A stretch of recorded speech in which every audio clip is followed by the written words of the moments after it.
there are some serious allegations being made about whether traders knew of a possible Hamas attack on October 7th before it happened. And who is making these allegations?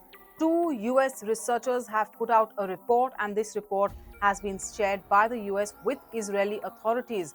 What is the allegation? The allegation is that some traders profited from short selling on Israeli securities. So the Tel Aviv Stock Exchange, there were some traders with possible knowledge of an attack coming, and they made a profit with that information. And short selling, what is short selling?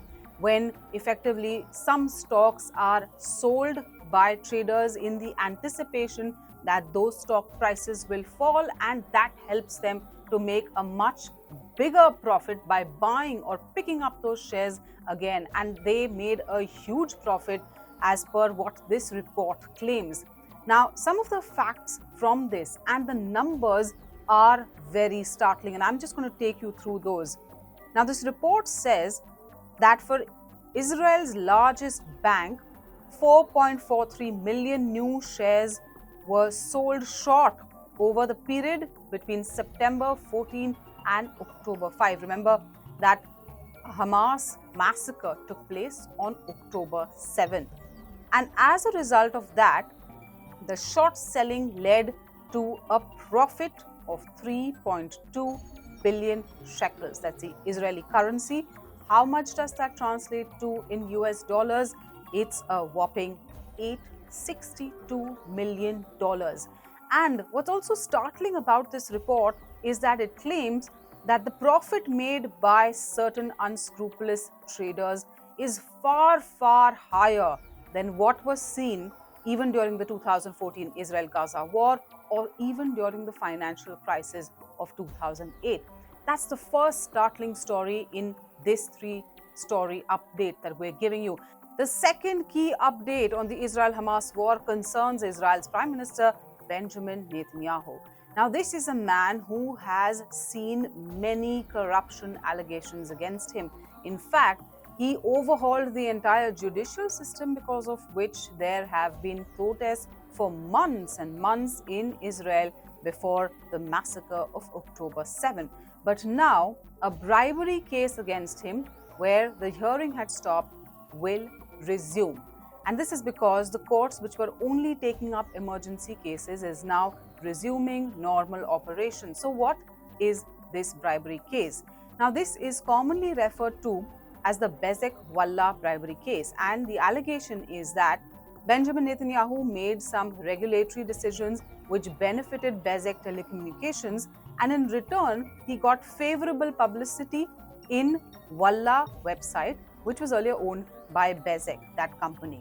Now, in June, when the hearing had taken place, at that time the court had suggested that the bribery charges should be dropped, but the prosecution had not agreed to it, and they said that they want to pursue and go ahead with their case and prove the allegations against Benjamin Netanyahu. So even though there was a pause because of what happened on October 7th and Israel's response thereafter, that bribery case is back to haunt Israel's Prime Minister.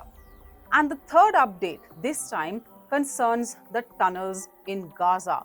There are reports, and one story in particular in the WSJ, that suggests that Israel has got preparations made to flood the tunnels under the city of Gaza. Now, Israeli authorities have neither confirmed nor denied this. They've not even responded to the WSJ story when they asked for comment. But the story talks about how Israel is planning to, or rather, Israel has already made preparations to divert seawater and push all this seawater into the tunnels of Gaza and make them completely ineffective. Now, the tunnels of Gaza is a maze under the city. Now, it's something that has helped Hamas operate and also, work without being spotted or being impacted by the airstrikes of Israel. But there is a concern. Number of hostages, and Hamas has said that they have kept the hostages in safe places and tunnels. So, will Israel do this before the hostages are released? Where do things stand with Israel as far as the tunnels are concerned? That is still not clear. And Israel hasn't confirmed to WSJ whether this plan of flooding the tunnels with seawater is something that they are going to go through with.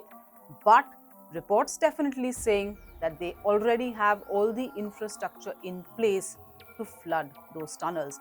And US authorities were asked about this, and they said, well, it would be natural for Israel to want to put those tunnels out of use. And that's a limited comment. So we will have to wait and see how the Israel authorities respond to this report. From breaking news, detailed analysis, in-depth interviews, and explainers, follow the Times of India. Subscribe to our YouTube channel. Don't forget to like our videos and hit the bell icon to stay updated with the latest.